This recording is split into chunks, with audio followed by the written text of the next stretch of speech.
Hello everyone और आप सबका स्वागत है बायोलॉजी लेक्चर सीरीज में। तो आज हम किस टॉपिक पे चर्चा करेंगे? आज हम एनाटॉमी ऑफ फ्लावरिंग प्लांट्स, ठीक है, और स्ट्रक्चरल ऑर्गेनाइजेशन, इसके नीड जो प्रीवियस क्वेश्चन है उसको हम सॉल्व करेंगे। तो आपको अब तक नीट एग्जाम में जो पैटर्न आता है, क्वेश्चंस का पैटर्न आता है, वो आपको अब पता लग गया होगा, ठीक है। तो आपको पता है कि मल्टीपल चॉइस क्वेश्चंस आते हैं नीट एग्जाम में।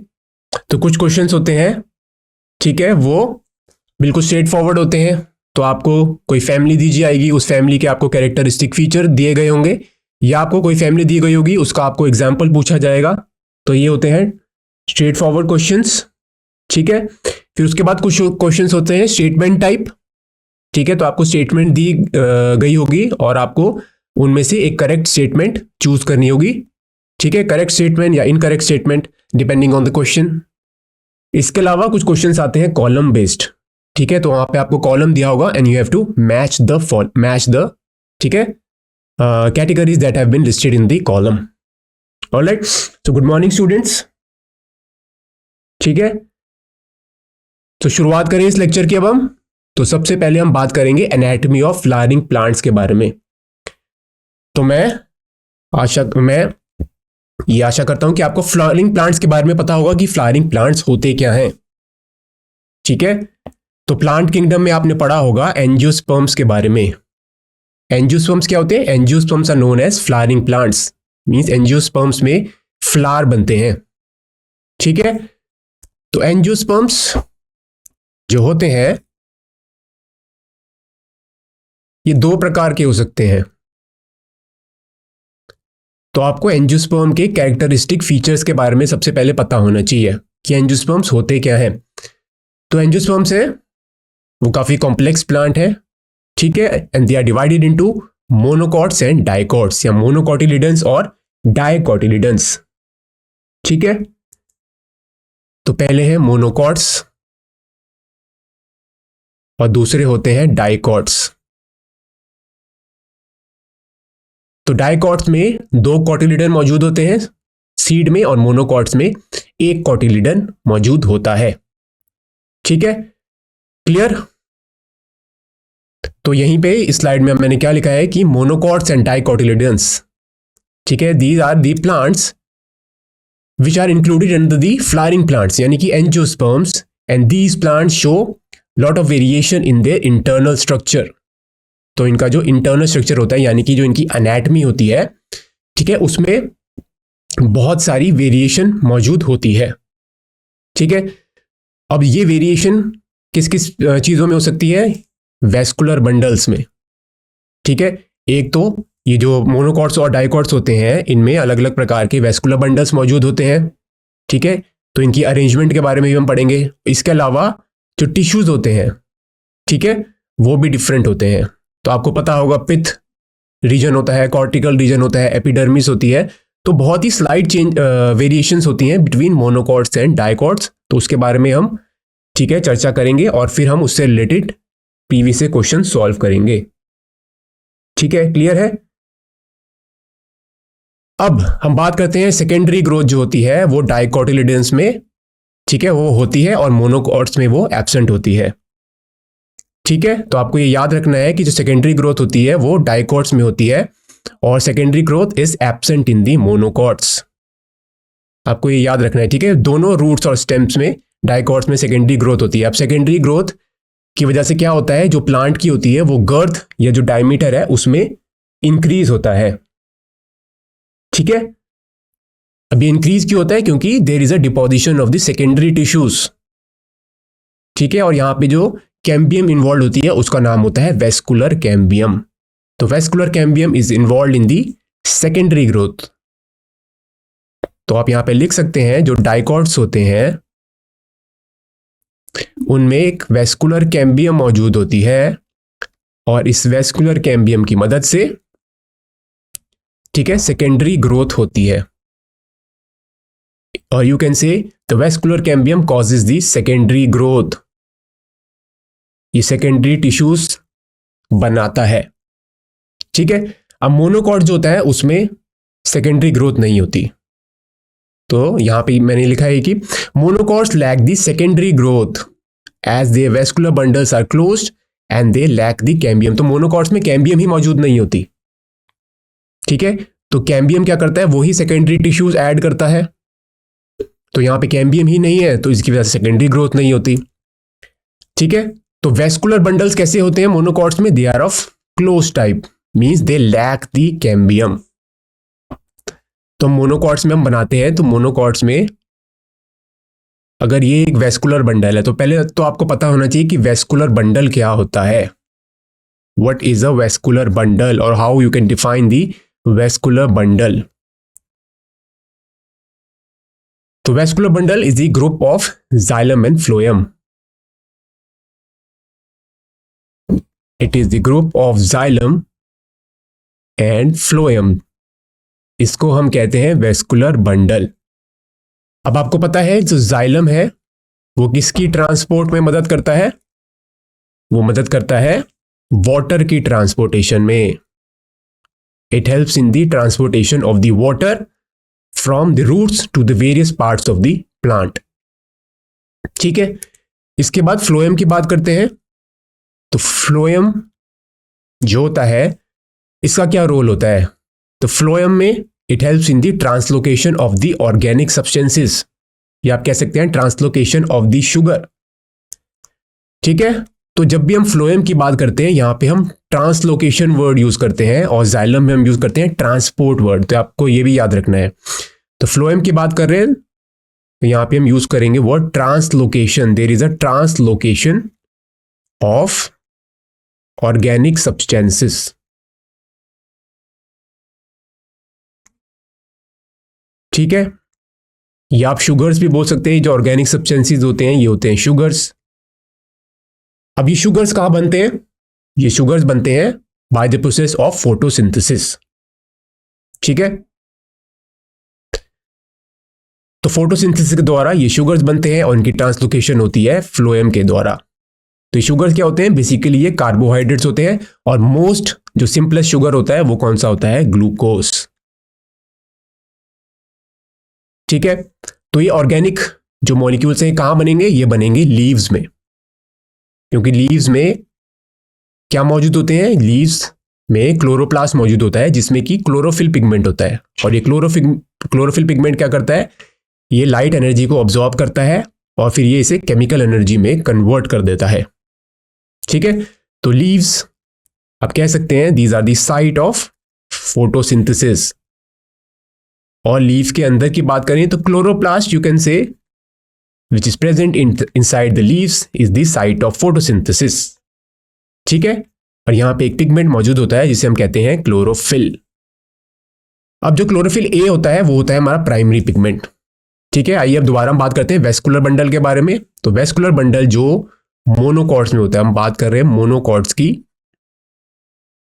तो यहां पे कैम्बियम एब्सेंट होता है, ठीक है। तो इसका मतलब क्या होता है, जो जाइलम एंड फ्लोएम है आपस में फ्यूज्ड होते हैं। तो ऊपर का जो पार्ट होता है वो होता है जाइलम, तो जाइलम को हम ऐसे, ऊपर का पार्ट होता है फ्लोएम, तो फ्लोएम को हम ऐसे डिनोट कर देते हैं, ठीक है। ये है फ्लोएम, ठीक है। ऊपर होता है फ्लोएम और जो नीचे होता है वो होता है जाइलम, ठीक है। तो नीचे होगा, ये होगा जाइलम। अब यहां पे कोई भी कैम्बियम मौजूद नहीं होती, ठीक है। और जो जाइलम और जो फ्लोएम है वो आपस में फ्यूज्ड होते हैं, ठीक है। अब यहां पे there is no cambium present, अब कैम्बियम नहीं होती है, इसकी वजह से there is no secondary growth, ठीक है। सिर्फ इसमें प्राइमरी ग्रोथ ही होती है, ठीक है। प्राइमरी टिश्यूज इसमें ऐड होते हैं, जो कि कहां से ऐड होंगे, वो ऐड होंगे by apical meristem, shoot apical meristem and root apical meristem, ठीक है। अब हम बात करते हैं वेस्कुलर बंडल्स की डाइकॉट्स में। डाइकॉट्स में किस प्रकार के वेस्कुलर बंडल मौजूद होते हैं, तो आप देख सकते हैं ये एक वेस्कुलर बंडल है जिसमें जाइलम एंड फ्लोएम है, ऊपर हमेशा फ्लोएम होगा, ठीक है। तो इस रीजन में फ्लोएम मौजूद होगा। फ्लोएम को हम फिर से स्ट्राइप बना देते हैं और नीचे क्या मौजूद होगा, जाइलम। ठीक है, तो ये होगा जाइलम।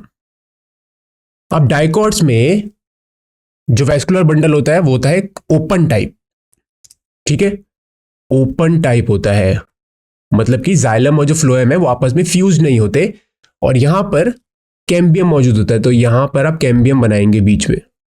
ठीक है, ये जो रीजन है बीच में, यहां पे there is a cambium present which separates the xylem and phloem. ठीक है, so this kind of vascular bundle is known as open type of vascular bundle which is found in the dicots, whereas in monocots, ठीक है, closed type of vascular bundle is seen।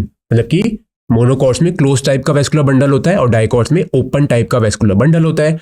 Open का मतलब जो xylem है, जो phloem है, they are separated by a cambium. ठीक है, तो ये एक डिफरेंस है मोनोकॉट्स और डाइकॉट्स में। इसके अलावा और भी डिफरेंसेस होते हैं, इसके बारे में भी हम चर्चा करेंगे। तो अब हम बात कर रहे थे हम सेकेंडरी ग्रोथ के बारे में अब।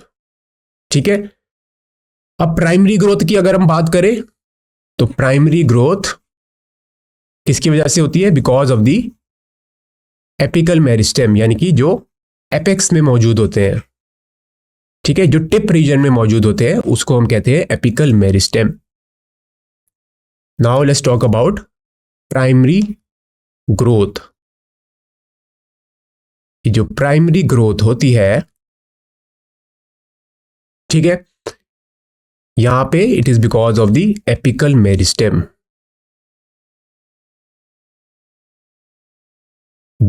Majorly it is because of the apical meristem. एक और टाइप की मेरिस्टेम होती है जिसे हम बोलते हैं इंटर कैलरी मेरिस्टेम। ठीक है, उसके बारे में भी हम चर्चा करेंगे कि इंटर कैलरी मेरिस्टेम होता क्या है। इसके बाद होती है लैटरल मेरिस्टेम। जो लैटरल मेरिस्टेम होती है, ठीक है, वो सेकेंडरी ग्रोथ करती है। तो वेस्कुलर जो, ठीक है, क्लियर। तो लैटरल मेरिस्टेम आप ये भी लिख सकते हैं, lateral meristem is involve in the secondary growth. तो अगर आपसे क्वेश्चन पूछा जाए कि which meristem is involve in the secondary growth, तो आप लिख सकते हैं लैटरल मेरिस्टेम, या इसे आप लैटरल कैम्बियम भी लिख सकते हैं। अब ये जो कैम्बियम होता है इसमें मेरिस्टेमेटिक सेल्स मौजूद होते हैं। ठीक है, मेरिस्टेमेटिक सेल्स क्या होते हैं, मेरिस्टेमेटिक सेल्स कंटिन्यूसली डिवाइड कर सकते हैं। तो these meristematic cells can divide continuously, they have the capability to divide continuously and give rise to new cells. ठीक है, तो इसमें माइटोसिस होता है, माइटोसिस के द्वारा सेल्स डिवाइड करते रहते हैं और they contribute to the growth of the plant. और ये जो ग्रोथ होती है वो होती है वर्टिकल। ठीक है, वर्टिकल होती है प्राइमरी ग्रोथ में और हॉरिजॉन्टल होती है सेकेंडरी ग्रोथ में। ठीक है, तो आइए दोबारा हम एपिकल मेरिस्टेम के बारे में बात कर रहे थे। तो ये दो प्रकार की होती है, शूट एपिकल मेरिस्टेम और रूट एपिकल मेरिस्टेम। ठीक है, तो यहां पर भी सेल्स में मेरिस्टेमेटिक सेल्स मौजूद होते हैं जो कि कंटिन्यूसली डिवाइड करते रहते हैं and this causes the vertical growth of the plant. इसके अलावा दूसरी एक मेरिस्टेम होती है जिसे हम बोलते हैं इंटर कैलरी मेरिस्टेम। अभी जो इंटर कैलरी मेरिस्टेम होती है ये क्या करती है, it is present at the base of the internode. तो ये कहां मौजूद होती है, आपको ये पता होना चाहिए, ये मौजूद होती है, ठीक है, बेस ऑफ द इंटरनोड। तो अगर ये इंटरनोड के बेस पे मौजूद है तो ये क्या करेगी, it increases the length of the internode. ये इंटरनोड की लेंथ को इंक्रीज करेगी जिसकी वजह से क्या होगा, स्टेम इलोंगेशन होगी, यानी कि वर्टिकल ग्रोथ हो रही है। तो ये भी एक प्रकार की प्राइमरी ग्रोथ ही है। ठीक है, तो apical meristem, intercalary meristem, they, ठीक है, what they are doing, they are involved in the primary growth whereas lateral meristem is involved in the secondary growth। आइए अब हम दोबारा इन स्लाइड्स पे चलते हैं। तो मोनोकॉट्स में मैंने आपको बताया क्लोज टाइप का वेस्कुलर बंडल होता है। ठीक है, तो क्लोज टाइप का वेस्कुलर बंडल, वहां पे कैम्बियम मौजूद नहीं है और जिसकी वजह से सेकेंडरी जाइलम और सेकेंडरी फ्लोएम नहीं बन पाता मोनोकॉट्स में, यानी कि सेकेंडरी ग्रोथ नहीं हो पाती। पर जो डाइकॉट्स में होते हैं vascular bundles are open type, ठीक है, and they consist of the cambium which leads to the secondary growth. ठीक है, आगे चलते हैं हम। अब मैं कुछ टर्म्स से आपको इंट्रोड्यूस करना चाहूंगा, तो ये सारी टर्म्स आपको पता होनी चाहिए। ठीक है, तो पहला है पिथ। तो पिथ क्या होता है? Pith constitute a tissue found in the stem of the vascular plant. ये जो टिश्यूज होते हैं ये वेस्कुलर प्लांट्स के स्टेम्स में मौजूद होते हैं। ठीक है, ज्यादातर। Now it primary comprises soft and spongy parenchymal cells. तो इनमें किस प्रकार के सेल्स होते हैं? पैरेनकाइमेटल सेल्स होते हैं। और इनका फंक्शन क्या होता है इन सेल्स का, जो कि पिथ में मौजूद होते हैं? They are responsible for storing and conveying nutrients across the plant. ठीक है, तो ये जो न्यूट्रिएंट्स होते हैं उसको स्टोर करते हैं और उनकी ट्रांसपोर्ट में भी मदद करते हैं। तो ये होता है पिथ। इसके बाद बात करते हैं कॉर्टेक्स के बारे में। कॉर्टेक्स क्या होता है? तो कॉर्टेक्स होता है, it is the outer most layer of the tissues found in the stem as well as the roots. तो ये आउटर मोस्ट लेयर होती है टिश्यूज की। तो सबसे पहले होता है एपिडर्मिस। एपिडर्मिस के नीचे, ठीक है, कॉर्टेक्स मौजूद होगा। ठीक है, तो आपको ग्राउंड टिश्यू के बारे में पता होगा। ग्राउंड टिश्यू के बारे में भी हम अभी चर्चा करेंगे आगे।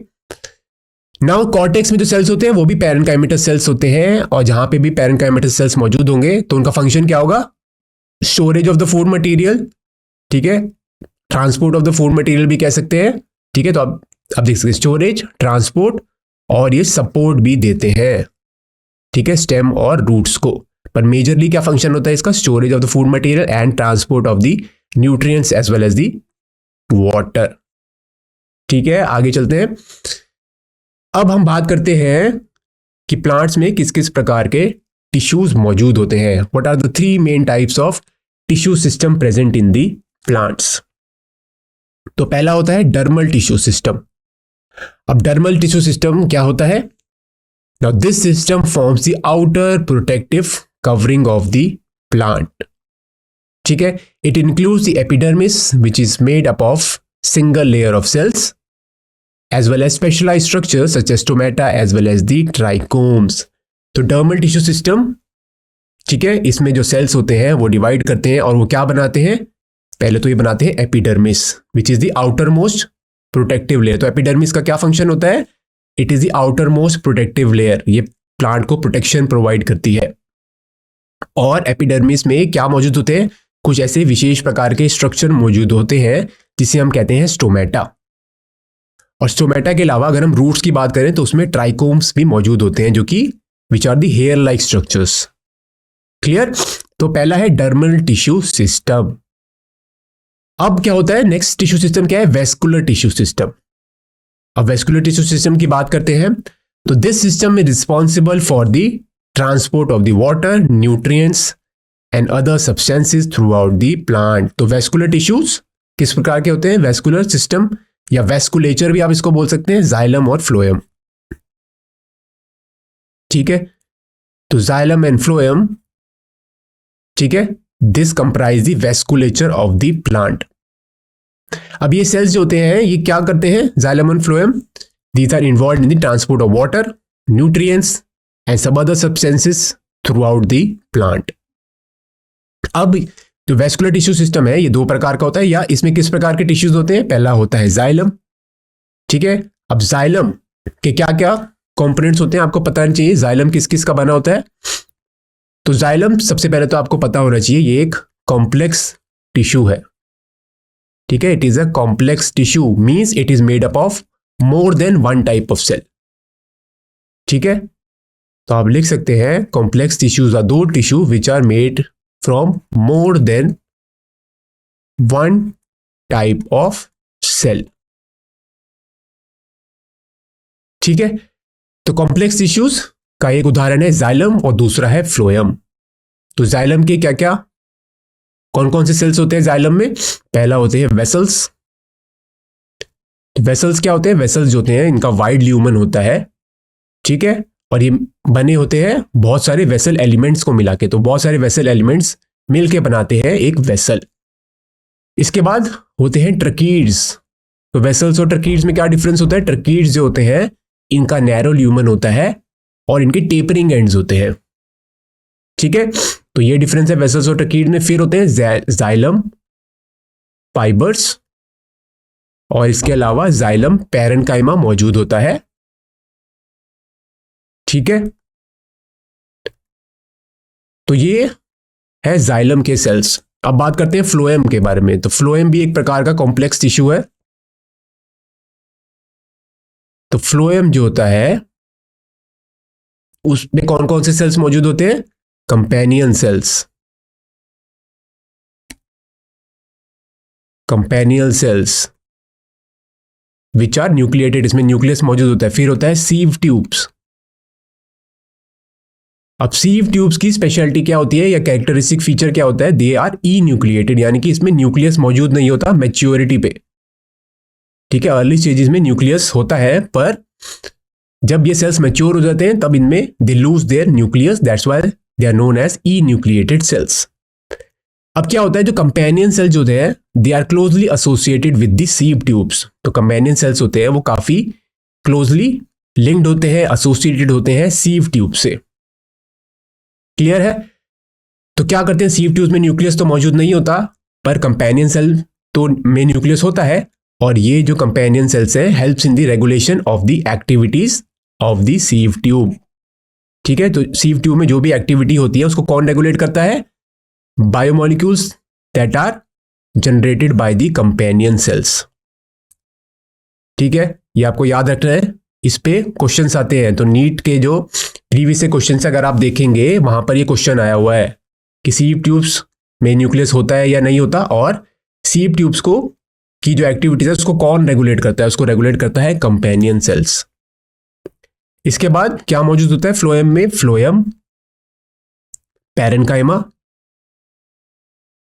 और फ्लोएम फाइबर्स। ठीक है, तो ये है कॉम्प्लेक्स टिश्यूज, और दूसरे होते हैं सिंपल टिश्यू। तो सिंपल टिश्यूज जो होते हैं वहां पे क्या होता है? They consist of only one type of cell. तो हम लिख सकते हैं they consist of only one type of cell. ठीक है, इसके एग्जाम्पल क्या है? इसके एग्जाम्पल बहुत ही सिंपल है, आपने पढ़े होंगे पैरेन्काइमा। ठीक है, जो कि इनका फंक्शंस क्या होता है? स्टोरेज और ट्रांसपोर्ट ऑफ द न्यूट्रिएंट्स। फिर होते हैं कॉलनकाइमा। अब कॉलनकाइमा सेल्स मैकेनिकल सपोर्ट देते हैं, और तीसरे क्या होते हैं? स्क्लेरेनकाइमा।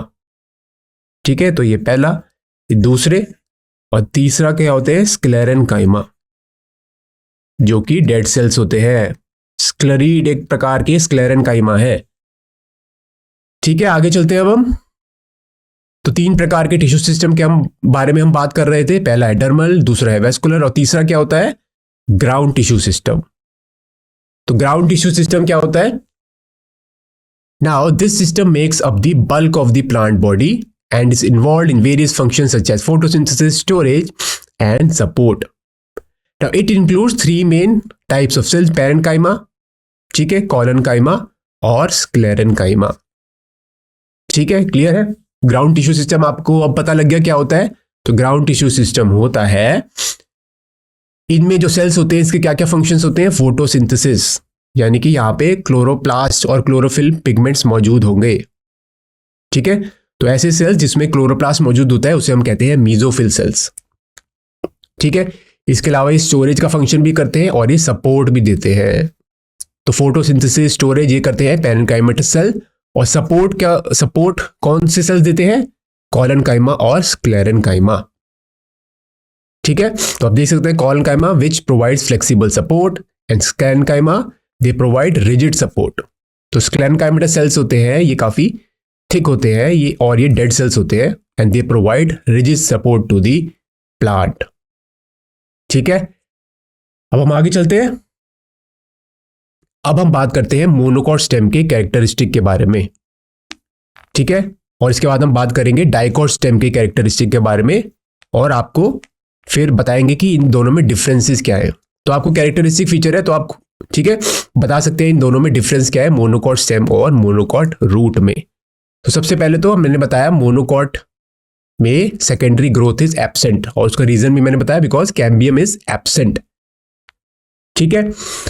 अब जो वेस्कुलर बंडल्स होते हैं वो किस प्रकार के होते हैं? मोनोकॉट स्टेम में they are scattered through out the stem, वो स्कैटर्ड होते हैं, ठीक है।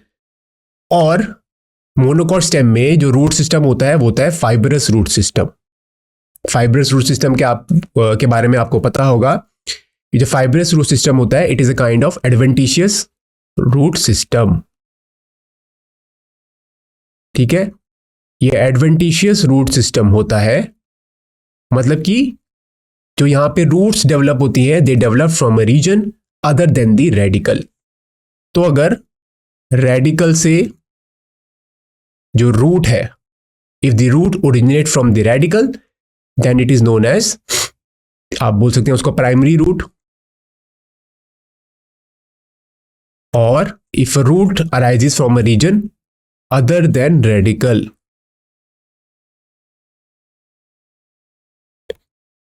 ठीक है, उसको हम क्या कहते हैं? Adventitious root.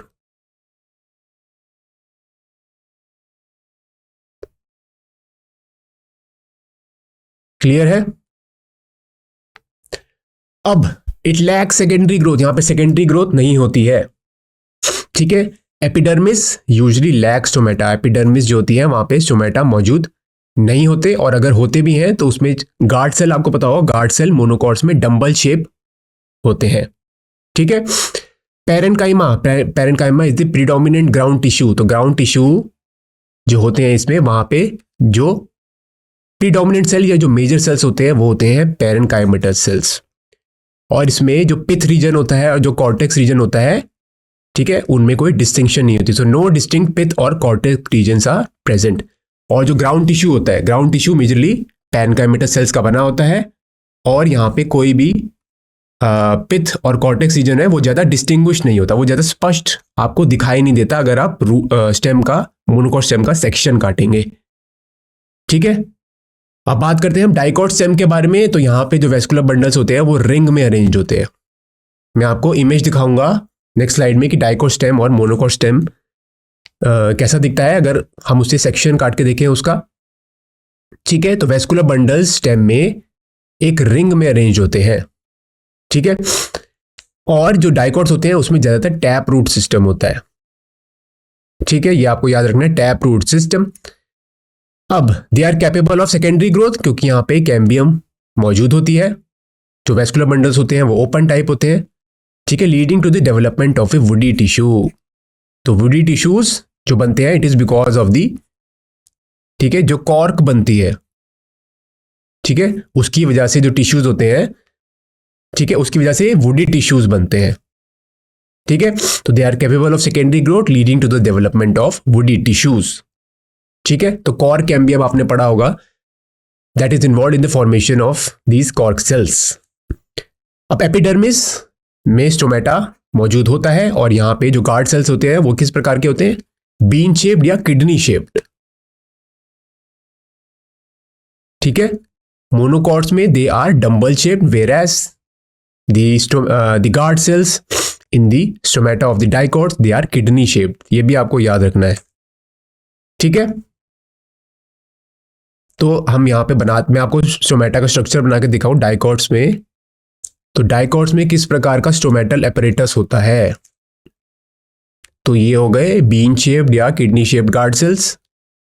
तो दो गार्ड सेल्स होते हैं, there is a pair of guard cells, ठीक है, और इसके बीच में यहाँ पे ये क्लोरोप्लास्ट मौजूद होते हैं, ठीक है। तो ये क्लोरोप्लास्ट हो गए, और यहां पे जो गार्ड सेल्स होते हैं they can be surrounded by subsidiary cells, और they can be without the subsidiary cells. तो सब्सिडरी सेल्स मौजूद हो सकते हैं या वो एब्सेंट होते हैं। तो ये कौन से प्रकार के सेल है? ये है सब्सिडरी सेल्स,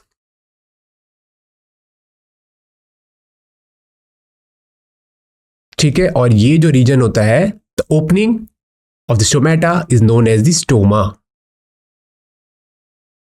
ठीक है। अब स्टोमेटा ओपन करता है और क्लोज करता है, ठीक है, depending on the turgidity of the guard cell, clear. अब जो गार्ड सेल की जो इनर लेयर होती है, ये जो इनर लेयर है ये काफी थिक होती है। The inner layer is thick and the outer layer is thin, अब ये क्यों होती है? इनर लेयर इज थिक, तो इनर लेयर जो होती है वो थिक होती है, आउटर लेयर होती है वो थिन होती है। ये इसलिए होती है because it provides flexibility to the guard cell, जिसकी वजह से गार्ड सेल में मूवमेंट हो पाती है और जो स्टोमेटा ओपन और क्लोज हो पाता है। ठीक है, ये भी आपको याद रखना है। इस पे भी क्वेश्चन आया हुआ है कि जो गार्ड सेल है उनकी जो इनर लेयर जो होती है वो थिक होती है, ठीक है, और जो आउटर लेयर होती है वो काफी थिन होती है।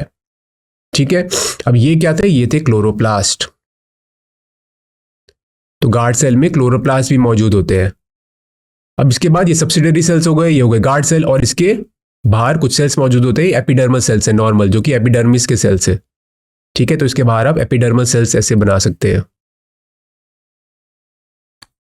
ठीक है, तो ये क्या हो गए? ये हो गए एपिडर्मल सेल। तो इसको हम कहते हैं stomatal apparatus. This is known as the stomatal apparatus. So stomatal apparatus consists of what? The guard cell. ठीक है, it consists of the guard cell as well as the subsidiary cells if present. तो subsidiary cells या तो present हो सकते हैं या तो absent भी हो सकते हैं। तो ये है डाइकॉट्स। अगर हम बात करें मोनोकॉट्स के बारे में, मोनोकॉट्स में किस प्रकार के गार्ड सेल मौजूद होते हैं? डंबल शेप्ड, इस प्रकार के होते हैं। ठीक है,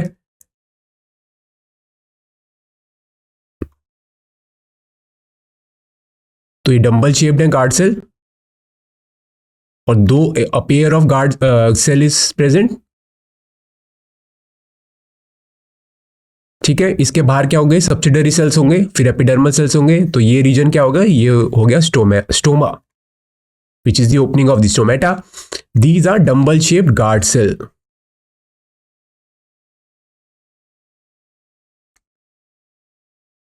शेप गार्ड सेल। अब इन गार्ड सेल में भी क्लोरोप्लास्ट मौजूद होगा। ये यहां पे ये क्लोरोप्लास्ट, यहां पे आप ऐसे बना सकते हैं, तो ये है क्लोरोप्लास्ट। ठीक है, फिर आप बना सकते हैं यहां पे सब्सिडरी सेल्स।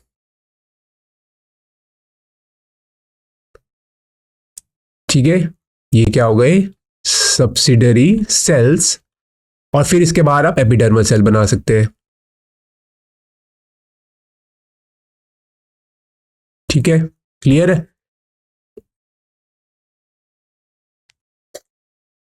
ठीक है, अब हम दोबारा डाइकोट स्टेम के बारे में बात करते हैं। तो parenchyma, collenchyma, sclerenchyma are present in the ground tissues. तो जो मोनोकॉट स्टेम थी वहां पे क्या था? वहां पे parenchymatous cells were the predominant cells, पर यहाँ पे तीनों प्रकार के सेल्स मौजूद होते हैं ग्राउंड टिश्यू में, पैरेन्काइमा, कोलोनकाइमा और स्क्लेरेन्काइमा। और जो डाइकोट की स्टेम होती है वहां पे it have a distinct pith as well as the cortex region. ठीक है, क्लियर है?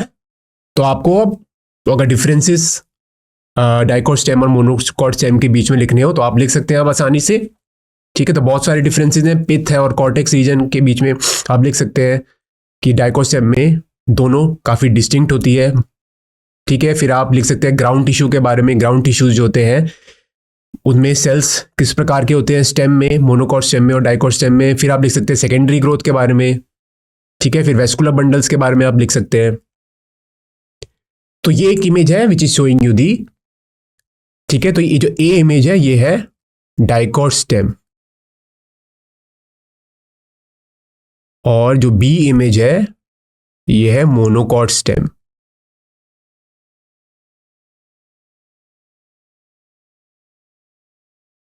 ठीक है, तो आप देख सकते हैं कौन कौन से रीजन्स यहाँ पे प्रेजेंट है। एपिडर्मल रीजन प्रेजेंट है। ठीक है, एपिडर्मल हेयर्स हैं जो कि एपिडर्मिस पर मौजूद होते हैं। फिर एपिडर्मिस, उसके नीचे होता है हाइपोडर्मिस। फिर होगा आपका ground tissue which is made up of parenchyma. ठीक है, फिर यहाँ पे एंडोडर्मिस मौजूद है, ये है पेरिसाइकिल। ठीक है, और pericycle enclose the vascular bundle. So सबसे जो सेंटर में होते हैं वो प्रेजेंट होते हैं vascular bundles which is made up of xylem and phloem. Vascular bundle के बाद एक लेयर होती है जिसको हम बोलते हैं पेरिसाइकिल, और पेरिसाइकिल के एक ऊपर लेयर होती है which is known as endodermis, जिसमें बैरल शेप्ड सेल्स होते हैं। ठीक है, अब एंडोडर्मिस के ऊपर क्या होगा? Ground tissue. और ग्राउंड टिश्यू के ऊपर होगा हाइपोडर्मिस, और फिर सबसे टॉप मोस्ट लेयर होती है उसे हम बोलते हैं एपिडर्मिस। ठीक है, तो आप देख सकते हैं यहाँ पे जो वेस्कुलर बंडल्स हैं they are present in a ring. ये एक रिंग है वेस्कुलर बंडल की। तो डाइकॉट्स में a ring of vascular bundle is present. तो ये क्या है, ये है रिंग। ठीक है, अब आप देख सकते हैं मोनोकॉट स्टेम में जो vascular bundles are scattered. Clear, यहाँ पे एपिडर्मिस मौजूद है, फिर हाइपोडर्मिस, ये वेस्कुलर बंडल्स हैं विच आर स्कैटर्ड। और वेस्कुलर बंडल्स में क्या मौजूद होगा, फ्लोएम और जाइलम हो गए। ठीक है, फिर ये ground tissues which is majorly made up of parenchyma. ठीक है, क्लियर। अब आगे चलते हैं। तो आपको इस आई होप आपको ये समझ आ गया होगा डाइकोट स्टेम और डाइकोट रूट्स। ठीक है, यहां पे आप देख सकते हैं एपिडर्मिस, फिर कॉलनकाइमा सेल्स, फिर पैरेनकाइमा सेल्स, फिर एंडोडर्मिस आप देख सकते हैं यहाँ पे, फिर पेरिसाइकिल, यहाँ पे फ्लोएम मौजूद है। ठीक है, ये कैम्बियम मौजूद है यहाँ पे। तो डाइकोट्स में कैम्बियम मौजूद होती है जो कि which is involve in the secondary growth. ठीक है, और जाइलम आप देख सकते हैं मेटाजाइलम और प्रोटोजाइलम। जाइलम भी दो प्रकार के होते हैं। तो the early formed xylem is known as the protoxylem. तो आपको यह भी पता होना चाहिए कि प्रोटोजाइलम और मेटाजाइलम क्या होता है।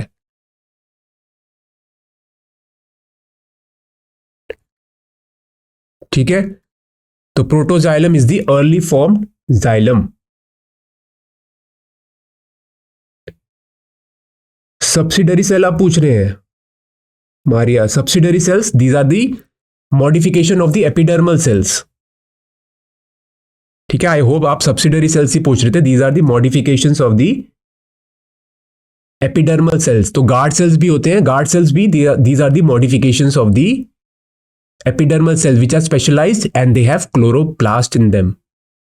ठीक है, सब्सिडरी सेल्स भी स्पेशलाइज्ड एपिडर्मल सेल्स ही होते हैं। तो एपिडर्मिस में ये मौजूद है। ठीक है, तो एपिडर्मिस के कुछ सेल्स जो होते हैं वो स्पेशलाइज बन जाते हैं, वो मॉडिफाई हो जाते हैं और वो बनाते हैं गार्ड सेल और सब्सिडरी सेल्स।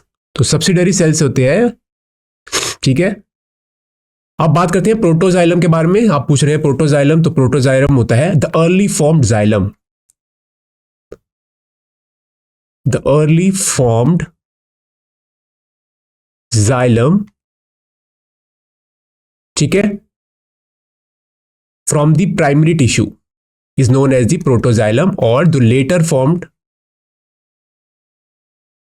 ठीक है, लेटर फॉर्म्ड जाइलम जो यानी कि जो बाद में बनता है उसे हम बोलते हैं मेटाजाइलम। तो एक होता है प्रोटोजाइलम और एक होता है मेटाजाइलम।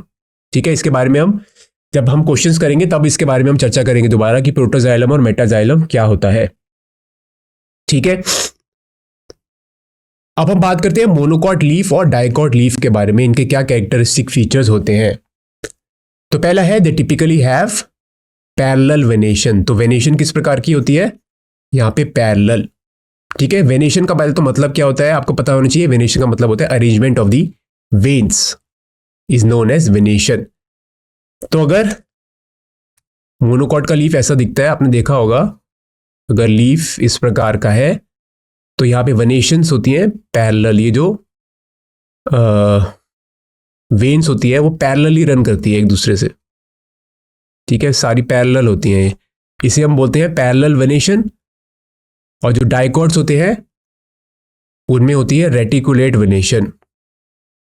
तो ये है parallel venation which is mostly seen in monocots. और डाइकॉट्स में क्या होती है, डाइकॉट्स में होती है रेटिकुलेट वेनेशन। ठीक है, जो कि इस प्रकार की दिखती है। तो यहां पर ये मिडरिप होती है और मिडरिप से फिर ये वेन्स निकलती है। ठीक है, फिर वेन से क्या निकलेगी, वेनलेट्स। तो ये वेनलेट्स हो गई, ये हो गई वेन्स हो गई सारी, और इससे फिर वेनलेट्स निकलते हैं, इसको बोलते हैं रेटिकुलेट वेनेशन। ठीक है, ये हो गई वेन्स हो गई, and veins give rise to veinlets. ठीक है, तो ये ऐसी अरेंजमेंट दिखती है डाइकॉट्स में। आगे हम चलते हैं।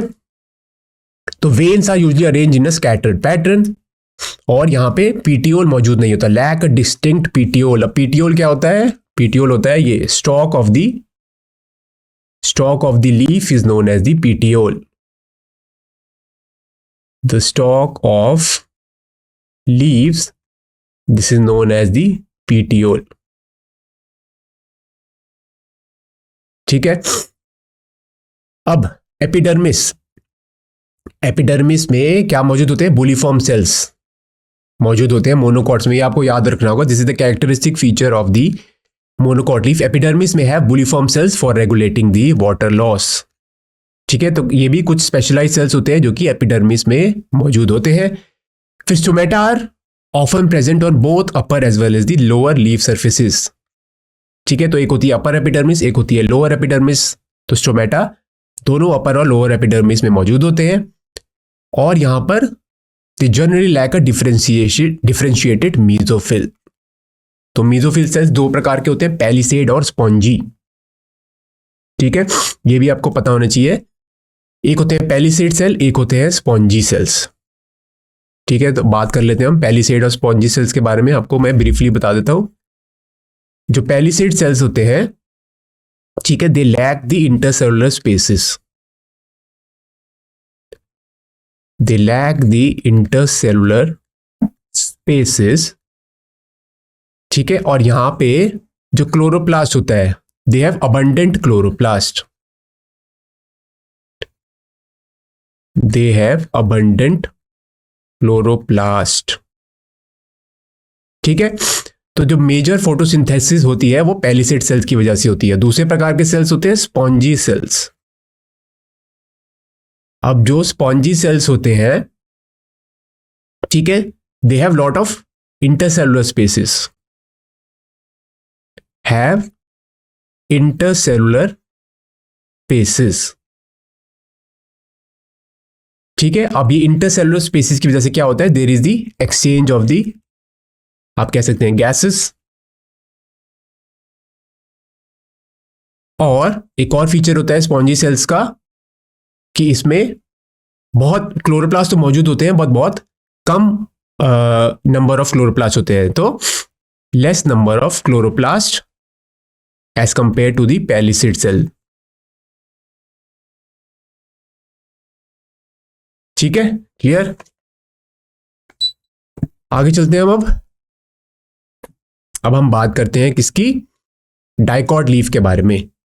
Now the veins usually display netted और रेटिकुलेट वेनेशन। यहां पे रेटिकुलेट वेनेशन होती है। Veins are usually arrange in a branching pattern. मैंने आपको दिखाया कैसे ब्रांचेस होती हैं। पहले वेन्स होती हैं, फिर वेनलेट्स होती है, फिर उसके बाद आप देख सकते हैं इनके पास पीटियोल मौजूद होता है, यानी कि स्टॉक जो होती है लीफ की वो काफी डिस्टिंक्ट होती है। फिर epidermis have trichomes which are hair like structure and stomata primarily on the lower leaf surface. तो यहाँ पे लोअर लीफ सरफेस पे स्टोमेटा मौजूद होते हैं। Primarily, majorly they are present on the lower leaf surface. उसके बाद stomata are typically confined to the lower leaf surface, ये मैंने आपको पहले बता दिया है। और they have well defined mesophyll consisting of the palisade as well as the spongy mesophyll cells. तो अगर एक सेक्शन दिया हो लीफ का, ठीक है, आप कैसे बताएंगे कि वो डाइकॉट लीफ है या मोनोकॉट लीफ है? तो सबसे पहले आप उसकी इंटरनल ऑर्गेनाइजेशन देखेंगे, यानी कि उसकी एनाटॉमी देखेंगे। तो अगर आपको क्लियरली पैलिसेड और मीजोफिल सेल्स दिखते हैं तो आप कह सकते हैं वो डाइकॉट लीफ है। ठीक है, और आपको अगर मीजोफिल सेल्स में कोई भी डिफरेंशिएशन नहीं दिख रही है तो आप कह सकते हैं वो है मोनोकॉट लीफ। ठीक है, और एक्सटर्नली आप कैसे बता सकते हैं? आप वेनेशन पैटर्न देखेंगे। तो वेनेशन पैटर्न अगर रेटिकुलेट है तो वो होगा डाइकॉट लीफ, अगर वो पैरेलल है तो वो होगा मोनोकॉट लीफ। तो इस इमेज में आप देख सकते हैं डाइकॉट लीव्स और मोनोकॉट लीव्स। तो ये क्या है? जो ऊपर है ये है डाइकॉट लीफ। तो image A is of dicot leaf and image B, this represents the monocot leaf. ठीक है, तो आप देख सकते हैं यहां पे, ठीक है, ये एडैक्सियल साइड है, फिर ये एबैक्सियल एपिडर्मिस है, यानी कि अपर एपिडर्मिस और लोअर एपिडर्मिस। फिर यहाँ पे पैलिसेड मीजोफिल सेल्स मौजूद है और स्पॉन्जी मीजोफिल सेल्स भी मौजूद है। और ये होती है एयर कैविटीज, जो इंटरसेलुलर स्पेसिस मैंने आपको बताया था ये वो एयर कैविटीज है, उसकी वजह से एक्सचेंज ऑफ गैसेस होता है यहाँ पे। ठीक है, स्टोमेटा, मैंने आपको बताया था स्टोमेटा जो डाइकॉट लीव्स में होता है, these are majorly present in the lower epidermis. ठीक है, क्लियर। तो ये सारे डिफरेंसेस है। मोनोकॉट लीफ की अगर हम बात करें तो यहाँ पे अपर और लोअर एपिडर्मिस दोनों में स्टोमेटा मौजूद होते हैं। ठीक है, आप देख सकते हैं यहाँ पे मीजोफिल सेल्स डिफरेंशिएटेड नहीं है पैलिसेड और स्पॉन्जी सेल्स में। ठीक है, और आप देख सकते हैं वेस्कुलर जो बंडल्स हैं उनकी अरेंजमेंट भी आप देख सकते हैं यहाँ पे। तो जाइलम एंड फ्लोएम यहाँ पर मौजूद है which are surrounded by a bundle sheath cells. ठीक है, क्लियर। और यहाँ पे आप देख सकते हैं जाइलम यहाँ पे प्रेजेंट है और फ्लोएम इधर प्रेजेंट है। ठीक है, तो there is a difference in the arrangement of the vascular bundles also. और यहाँ पे कोई भी बंडल शीथ आप सेल्स नहीं दे सकते मोनोकॉट लीफ में, तो this is also a difference. अब हम बात करते हैं नीट प्रीवियस ईयर क्वेश्चंस के बारे में, अब सॉल्व करते हैं हम। तो सबसे पहले हम एनाटॉमी ऑफ फ्लावरिंग प्लांट्स जो है उसके नीट पीवाईक्यू सॉल्व करते हैं। तो पहला क्वेश्चन है which of the following statement is not true for stomatal apparatus. तो मैंने आपको स्टोमेटल एपरेटस आपको बताया था कि stomatal apparatus consist of what, it consist of the guard cell and the subsidiary cells. ठीक है, तो सब्सिडियरी सेल्स या तो प्रेजेंट हो सकते हैं या एब्सेंट हो सकते हैं। ठीक है, तो ये होता है स्टोमेटल एपरेटस। मैंने आपको इसका डायग्राम बना के भी दिखाया था। अब आपको यहाँ पे 4 स्टेटमेंट दी हुई है, आपको यहाँ बताना है कि कौन सी statement is not true for the stomatal apparatus. ठीक है, इसमें से कौन सी स्टेटमेंट है जो सही नहीं है। ठीक है, फॉर स्टोमेटल एपरेटस। और मैंने आपको ये भी बताया था जो गार्ड सेल होती है उसकी जो इनर वॉल थिक होती है, जो आउटर वॉल होती है वो थिन होती है, ये भी मैंने आपको बताया था। ठीक है, तो इसका आंसर क्या होगा, कौन सी स्टेटमेंट है जो सही नहीं है अगर हम स्टोमेटल एपरेटस की बारे में बात करें। पहला ऑप्शन है inner walls of guard cell are thick. ठीक है, तो ये स्टेटमेंट सही है। सेकंड स्टेटमेंट है guard cell invariably possess chloroplast and mitochondria. तो आपको पता है जो गार्ड सेल में क्लोरोप्लास्ट होते हैं। ठीक है, नेक्स्ट ऑप्शन है guard cell are always surrounded by subsidiary cells. ठीक है, तो ये ए और बी स्टेटमेंट जो सही है। थर्ड ऑप्शन है guard cells are always surrounded by subsidiary cells, यानी कि गार्ड सेल्स के बाहर हमेशा सब्सिडियरी सेल्स होते हैं, जो कि गलत है। ठीक है, सब्सिडियरी सेल्स या तो प्रेजेंट हो सकते हैं या तो एब्सेंट हो सकते हैं। और चौथा ऑप्शन है stomata are involve in the gaseous exchange. Stomata gaseous exchange में मदद करता है। तो इसका आंसर क्या होगा, ऑप्शन नंबर सी कह रहे हैं महक, रुपिंदर, अश्मिता, कुमान, ये सब कह रहे हैं ऑप्शन नंबर सी।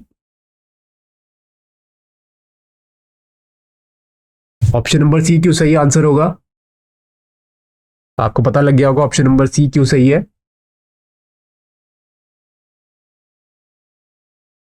तो इसका हम आंसर देखते हैं। इसका आंसर है guard cells are always surrounded by subsidiary cells. This is a wrong statement. तो आप सही थे, option number C is the correct answer.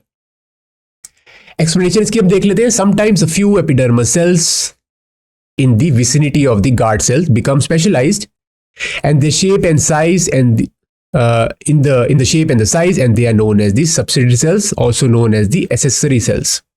ठीक है, तो मैंने आपको बताया था जो subsidiary cells होते हैं वो क्या होते हैं, these are the modifications of the epidermal cells. अब इनका फंक्शन क्या होता है, पहला होता है सपोर्ट और दूसरा होता है regulation of the stomatal opening. तो ये इनके मेजर फंक्शन है सब्सिडियरी सेल्स के। तो it provide support to the guard cells and help to maintain their shape and the stability. ठीक है, यानी कि जो गार्ड सेल है उसकी शेप और स्टेबिलिटी को मेंटेन करने में ये मदद करते हैं। और दूसरा क्या इनका फंक्शन होता है, जो स्टोमेटा की जो ओपनिंग और क्लोजिंग होती है उसको भी ये रेगुलेट करते हैं। ठीक है, आइए चलते हैं नेक्स्ट क्वेश्चन पे। नेक्स्ट क्वेश्चन है ग्राउंड टिश्यू से रिलेटेड। ठीक है, तो सारी टर्म्स मैंने आपको एक्सप्लेन किए हैं पहले। तो ground tissue includes option number A all tissue external to endodermis. ठीक है, ऑप्शन नंबर बी है all tissue except epidermis and the vascular bundle.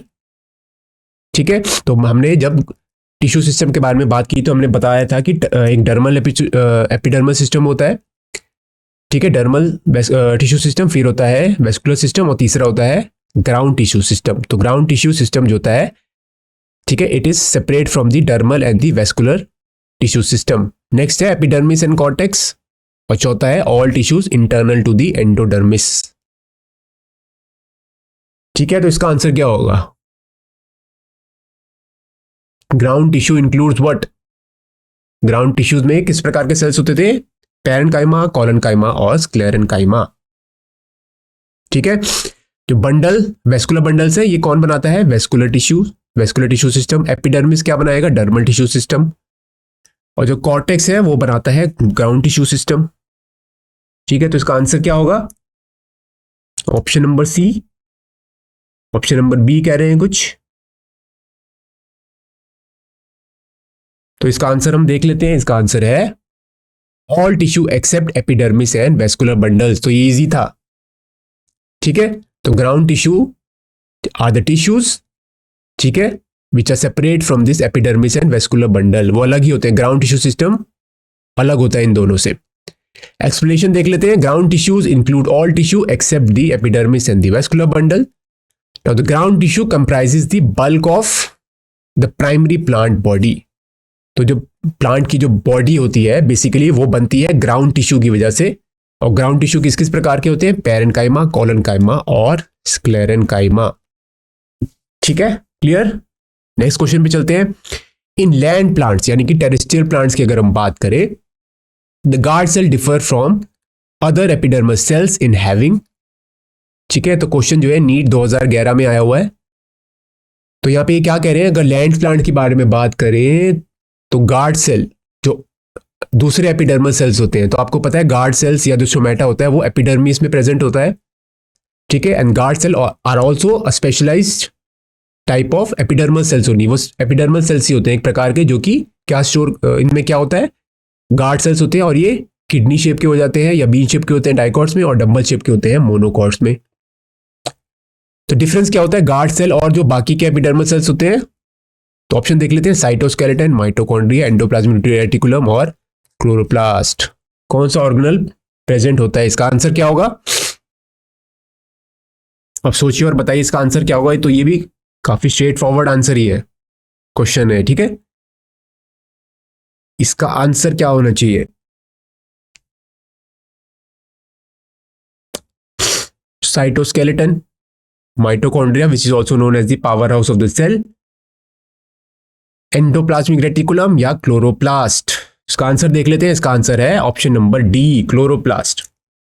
तो गार्ड सेल में मैंने आपको बताया था क्लोरोप्लास्ट प्रेजेंट होते हैं। ठीक है, और जो बाकी के एपिडर्मल सेल है उसमें क्लोरोप्लास्ट प्रेजेंट नहीं होते। ठीक है, क्लोरोप्लास्ट कहाँ मौजूद होते हैं? या तो वो मीजोफिल सेल्स में मौजूद होंगे या तो फिर वो जो गार्ड सेल है उसमें प्रेजेंट होते हैं। तो हम देख लेते हैं एक्सप्लेनेशन इसकी। Guard cell differ from the epidermal cells in having chloroplast. तो इसमें क्लोरोप्लास्ट मौजूद होते हैं गार्ड सेल में। And the cell wall of the guard cell are not uniform, आपको ये भी पता है। ठीक है, इनर साइड की थिक होती है, आउटर साइड होती है वो थिन होती है। Inner walls are thicker and the outer walls than the outer walls.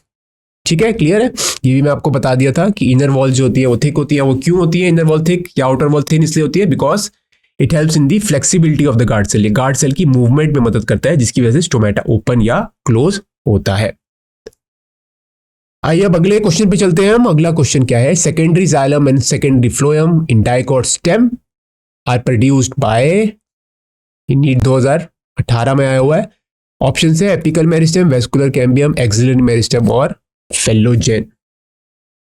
ठीक है, तो एपिकल मेरिस्टेम आपको पता है it is involve in the primary growth. ठीक है, एपिकल मेरिस्टेम दो प्रकार की होती है, शूट एपिकल मेरिस्टेम और रूट एपिकल मेरिस्टेम। ठीक है, तो प्राइमरी ग्रोथ हम यहां लिख सकते हैं। ठीक है, पर हम बात कर रहे हैं यहाँ पे सेकेंडरी ग्रोथ के बारे में। सेकेंडरी ग्रोथ के दौरान सेकेंडरी जाइलम और सेकेंडरी फ्लोएम बनता है।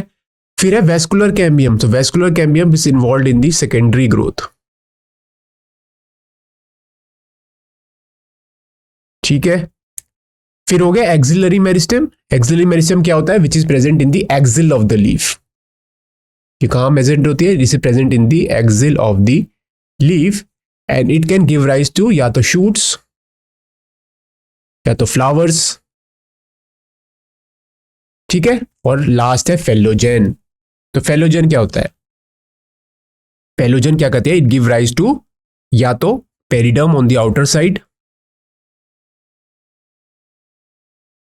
ठीक है, जिसको हम कॉर्क भी बोलते हैं, बीच में होती है ये फेलोजेन। तो phellogen on the outer side give rise to periderm or on the inner side it give rise to phelloderm, ठीक है। तो हम बात करें सेकेंडरी जाइलम और सेकेंडरी फ्लोएम के बारे में, तो इसका आंसर क्या होगा? Option number B. Option number B कह रहे हैं सारे स्टूडेंट्स। तो vascular cambium it is involve in the secondary growth and it is involve in the formation of secondary xylem and secondary phloem, यानी कि ठीक है। तो इसका आंसर देख लेते हैं, वेस्कुलर कैम्बियम। तो आप लोग सही थे, vascular cambium is the answer to this question. इसकी एक्सप्लेनेशन देख लेते हैं हम। अब जो सेकेंडरी टिश्यूज होते हैं, ठीक है, ये कहां से बनते हैं? They are form from the cambium. So cambium में मेस्टोमेटिक सेल्स होते हैं जो कि कंटिन्यूसली डिवाइड कर सकते हैं and they give rise to the secondary tissues which helps in the increase in the girth या diameter of the plant, ठीक है। सेकेंडरी ग्रोथ की वजह से जो गर्थ या डायमीटर होती है प्लांट की, उसमें इंक्रीज होती है। अब vascular cambium give rise to secondary xylem on the inner side and secondary phloem to the outer side, ठीक है, क्लियर। यानी कि जो वेस्कुलर कैम्बियम होता है वो सेकेंडरी जाइलम बनाता है अंदर की साइड पे, और बाहर की साइड पे ये बनाता है सेकेंडरी फ्लोएम। अब नेक्स्ट क्वेश्चन पे चलते हैं। नेक्स्ट क्वेश्चन है, you are given a fairly old piece of dicot stem and dicot root. तो आपको एक बहुत ही पुराना आपको एक टुकड़ा दिया गया है डाइकॉट स्टेम और डाइकॉट रूट का। तो आपको इसकी एनाटॉमिकल फीचर्स देखने हैं। You have to see the and you have to look at the anatomical features of the both dicot stem and dicot root and then you have to distinguish between them. आप कैसे पता लगा सकते हैं कि वो डाइकॉट स्टेम है या वो डाइकॉट रूट है, ठीक है। तो ऑप्शन है सेकेंडरी जाइलम को देख के, तो अगर आप सेक्शन काटेंगे डाइकॉट स्टेम या डाइकॉट रूट का, तो और सेक्शन को आप अगर ऑब्जर्व करेंगे तो आप किसके बेसिस पे उन दोनों को डिवाइड कर सकते हैं, डिस्टिंग्विश कर सकते हैं। तो पहला है सेकेंडरी जाइलम, दूसरा है सेकेंडरी फ्लोएम, तीसरा है प्रोटोजाइलम और चौथा है कॉर्टिकल सेल्स, ठीक है। तो कॉर्टिकल सेल्स होते हैं, they give rise to the layer of cells that later will form the cork. Protoxylem मैंने आपको बताया, protoxylem these are the early formed xylem, ठीक है। सेकेंडरी फ्लोएम और सेकेंडरी जाइलम आपको पता है, ठीक है। तो इसका आंसर अब देख लेते हैं। इसका आंसर है प्रोटोजाइलम। प्रोटोजाइलम के बेसिस पे हम डाइकॉट रूट और डाइकॉट स्टेम को डिफरेंशिएट कर सकते हैं। तो इसकी एक्सप्लेनेशन हम देख लेते हैं। अब प्राइमरी जाइलम जो होता है develops during the primary growth, ठीक है। प्राइमरी ग्रोथ के दौरान प्राइमरी जाइलम बनता है। और यहां पे प्रोटोजाइलम की पोजीशन क्या होती है? प्रोटोजाइलम के बेसिस पे मैंने आपको बताया हम डाइकॉट स्टेम और रूट को डिफरेंशिएट कर सकते हैं। तो अगर हम स्टेम की बात करें, डाइकॉट स्टेम की अगर हम बात करें, तो वहां पे जो प्रोटोजाइलम होता है वो सेंटर, ठीक है, की ओर मौजूद होता है, और जो मेटाजाइलम होता है वो पेरिफेरी की ओर मौजूद होता है। Means the protoxylem is towards the centre whereas the metaxylem is towards the periphery, ठीक है। तो इस अरेंजमेंट को हम करते हैं एंडार्च्ड। एंडार्च में क्या होता है, जो प्रोटोजाइलम होता है वो सेंटर में मौजूद होता है। और अगर हम डाइकॉट रूट की बात करें, उसमें क्या कंडीशन होती है? एक्सार्च। तो एक्सार्च का मतलब क्या होता है, जो प्रोटोजाइलम होता है वो पेरिफेरी की साइड होगा और मेटाजाइलम जो होगा वो सेंटर की साइड होगा। तो प्रोटोजाइलम की बेसिस पे हम जो डाइकॉट स्टेम और डाइकॉट रूट को डिफरेंशिएट कर सकते हैं, ठीक है, क्लियर। अब नेक्स्ट क्वेश्चन पे चलते हैं। नेक्स्ट क्वेश्चन है, which of the following statement given below is not true about formation of the annual rings in the tree, ठीक है। तो इनमें से आपको ये स्टेटमेंट बेस्ड क्वेश्चन है, आपको ये 4 स्टेटमेंट दी गई है, आपको बताना है कि इनमें से कौन सी स्टेटमेंट एनुअल रिंग्स, ठीक है, के लिए सही नहीं है, विच इज नॉट ट्रू। तो option A, annual ring is a combination of spring wood and autumn would produce in a year, ठीक है। आपको स्प्रिंग वुड और ऑटम वुड पता होगा। तो स्प्रिंग के टाइम क्या होता है, जो कैम्बियम की एक्टिविटी बहुत ज़्यादा होती है, बहुत रैपिड डिवीजन होती है, ठीक है, जिसकी वजह से जो जाइलम बनता है, ठीक है, उसमें काफ़ी वाइड ल्यूमन होता है उनका। ऑटम में क्या होता है, जो एक्टिविटी होती है वो लेस हो जाती है कैम्बियम की। नेक्स्ट है, differential activity of cambium causes light and dark bands of the tissues, ठीक है, which is known as the early and the late wood. फिर है नेक्स्ट है activity of cambium depends upon variation in the climate. ठीक है, तो ये भी सही है, जो कैम्बियम की एक्टिविटी है वो क्लाइमेट पे डिपेंड करती है, तो टेम्परेट और ट्रॉपिकल जो रीजन है, ठीक है, उसमें भी ये डिपेंड करती है। नेक्स्ट है annual rings are not prominent in trees of the temperate region. ठीक है, तो टेम्परेट रीजन में एनुअल रिंग्स प्रोमिनेंट नहीं होती। तो मैंने आपको बताया क्लाइमेट के बेसिस पे भी एनुअल रिंग्स डिपेंड करती है। तो टेम्परेट रीजन में क्या होता है, टेम्परेचर का फ्लक्चुएशन होता है जिसकी वजह से एनुअल रिंग्स बनती है, तो ये ऑप्शन सही नहीं है। इसका आंसर क्या होगा, annual rings are not prominent in trees of the temperate region. इसकी एक्सप्लेनेशन हम देख लेते हैं। Growth rings are found by the seasonal activity of cambium. ठीक है, अब the plants of the temperate region, जो प्लांट्स होते हैं टेम्परेट रीजन में होते हैं, वहां पे क्या होता है, जो स्प्रिंग टाइम होता है वहां पे कैम्बियम बहुत ही ज्यादा एक्टिव होती है, और वहां पे जाइलम जो सेल्स बनते हैं वो किस प्रकार के होते हैं, वो काफी लार्ज होते हैं और उनकी वॉल्स जो होती हैं वो काफी थिन होती है। पर ऑटम में क्या होता है, जो सेल्स होते हैं, ठीक है, वहां पे जाइलम सेल्स जो होते हैं वो काफी, आप देख सकते हैं, स्मॉल होते हैं and they have thick walls. ठीक है, तो इसकी वजह से एनुअल रिंग्स बनती है। अब जो टेम्परेट रीजन होता है, ठीक है, वहां पे जो क्लाइमेटिक कंडीशंस होती हैं वो यूनिफॉर्म नहीं होती है, जिसकी वजह से एनुअल रिंग्स बनते हैं। पर जो ट्रॉपिक्स रीजन होता है वहां पे यूनिफॉर्म टेम्परेचर होता है, जिसकी वजह से वहां पे एनुअल रिंग्स नहीं बन पाती ज्यादा। नेक्स्ट क्वेश्चन पे चलते हैं। प्लांट्स हैविंग लिटिल और नो सेकेंडरी ग्रोथ आर, तो ये भी स्ट्रेट फॉरवर्ड क्वेश्चन है। कौन से प्लांट्स में सेकेंडरी ग्रोथ नहीं होती? ऑप्शन है ग्रासेस, डेसिडुअस एंजियोस्पर्म, साइकड्स और कॉनिफर्स। कॉनिफर्स होते हैं हमारे जिम्नोस्पर्म्स, ग्रासेस क्या होती है, मोनोकॉट्स। तो आपको पता है मोनोकॉट्स में सेकेंडरी ग्रोथ नहीं होती। डेसिडुअस एंजियोस्पर्म्स, तो एंजियोस्पर्म्स में क्या आते हैं, dicots are a type of angiosperm, तो यहां पे सेकेंडरी ग्रोथ होती है डाइकॉट्स में। तो इसका आंसर क्या होगा, इसका आंसर क्या होगा, आप लिख सकते हैं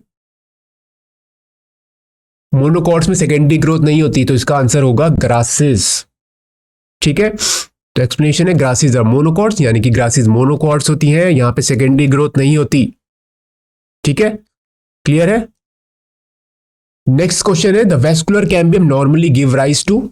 द वेस्कुलर कैम्बियम आपको पता है it is involve in the secondary growth, तो it will give rise to primary phloem, secondary xylem, periderm या फेलोडर्म।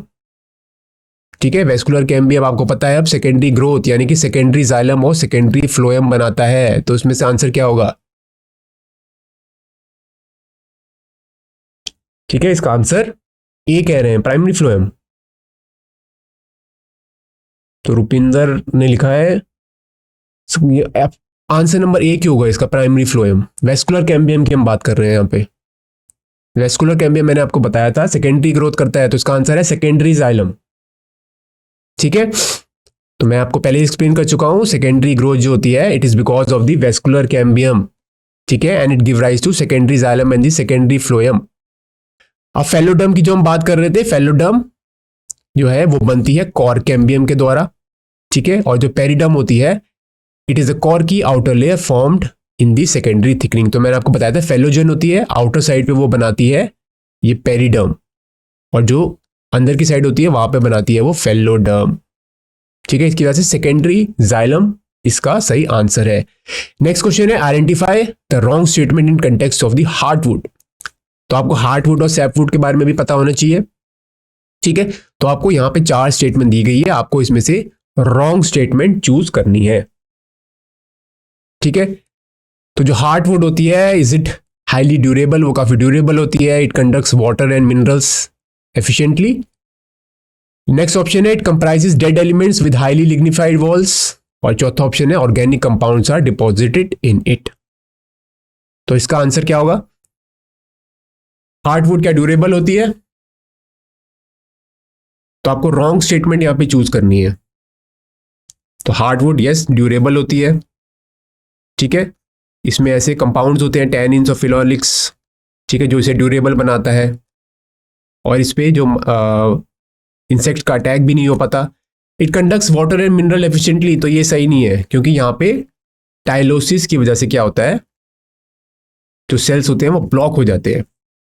ठीक है, तो इसका आंसर क्या हुआ, ऑप्शन नंबर बी ठीक है, तो बाकी सारे ऑप्शंस ठीक है इसके।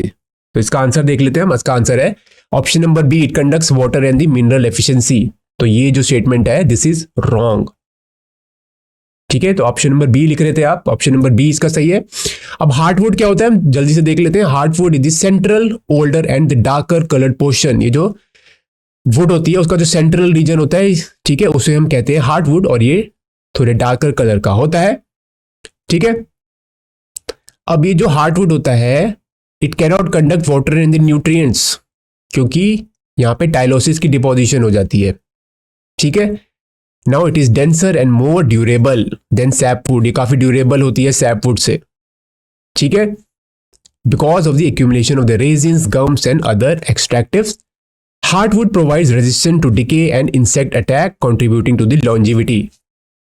ठीक है, तो ये काफी ड्यूरेबल होती है। तो आपका रीजंस आपको पता लग गया, क्योंकि इसमें रेजन्स, गम्स और कुछ ऐसे प्रोडक्ट्स होते हैं, ठीक है, जो कि उसे डिके और इंसेक्ट अटैक से बचाता है। अब सैपवुड, स्प्रिंग वुड क्या होता है? ठीक है, तो spring would is the portion of the annual growth ring form during the early part of the growing से। तो इसके बारे में आपको ज्यादा पता नहीं, ज्यादा आपको सैपवुड के बारे में पता होना चाहिए। ठीक है, ठीक है, सैपवुड आपको पता है वो ड्यूरेबल ज्यादा नहीं होती है। ठीक है, क्लियर। अब heartwood is an inactive physiologically, it is inactive physiologically due to the deposition of organic compounds and formation of tylosis, जिसकी वजह से वाटर और मिनरल्स का कंडक्शन नहीं हो पाता। आगे चलते हैं। Age of the tree can be estimated by, हम ट्री की एज कैसे कैलकुलेट कर सकते हैं? या तो ऑप्शन है biomass, option number B number of annual rings, diameter of the heartwood और its height and the girth. कैसे हम एज निकाल सकते हैं? Age of the tree can be calculated by what? इसका आंसर क्या होना चाहिए? एनुअल रिंग्स के बारे में आपको पता है कि एनुअल रिंग्स कैसे बनते हैं? It depends on the climate. ठीक है, तो स्प्रिंग में जो कैम्बियम होती है वो काफी एक्टिव होती है, और ऑटम के दौरान जो कैम्बियम होती है वो एक्टिव नहीं होती। तो आप इसका कह रहे हैं ऑप्शन नंबर बी। इसका आंसर देख लेते हैं, नंबर ऑफ एनुअल रिंग्स। तो आप सही थे, ऑप्शन नंबर बी इसका सही आंसर है। तो एनुअल रिंग्स जो है it helps in determination of the age of the plant. And annual rings क्या होता है? These are the alternate concentric rings of spring wood and autumn wood. ठीक है, नेक्स्ट क्वेश्चन पे चलते हैं, लेंटिसेल्स। तो लेंटिसेल्स पे क्वेश्चन आया हुआ है, lenticels are involve in gaseous exchange, food transport, photosynthesis या ट्रांसपीरेशन। तो लेंटिसेल्स ये कहाँ मौजूद होते हैं? ये या तो स्टेम में मौजूद होते हैं, या तो बार्क ऑफ स्टेम में ये मौजूद होते हैं। ठीक है, इसके अलावा ये फ्रूट्स और फ्लावर, फ्रूट्स में भी मौजूद हो सकते हैं। ठीक है, और लेंटिसेल्स जो होते हैं स्टोमेटा की तरह ये क्या करते हैं? ये गैसेस का एक्सचेंज करते हैं। तो इसका आंसर क्या होगा? It is involve in the gaseous exchange. तो लेंटिसेल्स को हम कैसे डिफाइन कर सकते हैं? ये एक लेंस शेप्ड ओपनिंग होती है which is present in the stem of the woody trees. तो वुडी ट्रीज में ये मौजूद होते हैं। ठीक है, and it's involve in the exchange of the gases. Clear है?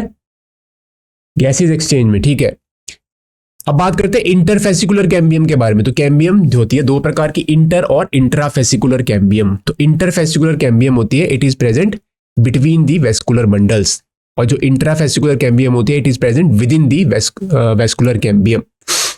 ठीक है, तो अगर ऐसे ये वेस्कुलर बंडल है, ठीक है, तो ये होगी इंट्राफेसिकुलर कैम्बियम, और यहां पे जो कैम्बियम होती है जो कि दो वेस्कुलर बंडल के बीच में होती है, इसे हम बोलते हैं इंटरफेसिकुलर कैम्बियम, और ये दोनों मिला के एंटायर कैम्बियम बनाती है। तो इसका ऑप्शन से interfascicular cambium develops from the cells of xylem, parenchyma, endodermis, pericycle या मेड्यूलरी रेज। तो इसका आंसर क्या होगा? ऑप्शन नंबर ए कह रहे हैं, देख लेते हैं इसका आंसर। इसका आंसर है मेड्यूलरी रेज से। मेड्यूलरी रेज से बनते हैं, आपको ये ध्यान में रखना है। Now at the time of secondary growth, interfascicular cambium is form from the parenchymatous medullary rays. ठीक है, तो इंटरफेसिकुलर कैम्बियम, ठीक है, along with the intrafascicular cambium. तो मैंने आपको बताया दो प्रकार की कैम्बियम होती थी, ये दोनों मिलके एक एंटायर कैम्बियम बनाती है। ठीक है, it constitute a continuous cambium ring. तो दोनों मिला के कंटिन्यूअस कैम्बियम रिंग बनाती है। ठीक है, क्लियर। अब if new cells are cut off in both direction it causes secondary growth in most dicotyledonous plant. Dicotyledonous plant में cambium results in the secondary growth. ठीक है, डी मेडुलरी रेस कह रहे हैं। ठीक है, नेक्स्ट क्वेश्चन है vascular bundles in monocots are consider closed. तो आपको पहले मैंने बताया था क्लोज टाइप के होते हैं क्योंकि यहाँ पे कैम्बियम इज एब्सेंट, तो सीधा आप लिख सकते हैं ऑप्शन नंबर ए इसका सही आंसर है। ठीक है, दूसरा ऑप्शन आपको देखने की जरूरत भी नहीं है। Option number B no vessels, option number C xylem is surrounded by phloem, option number D bundle sheath. तो ये बिल्कुल स्ट्रेट फॉरवर्ड क्वेश्चन है, इसका आंसर है cambium is absent, that's why vascular bundles in monocot is considered to be close type.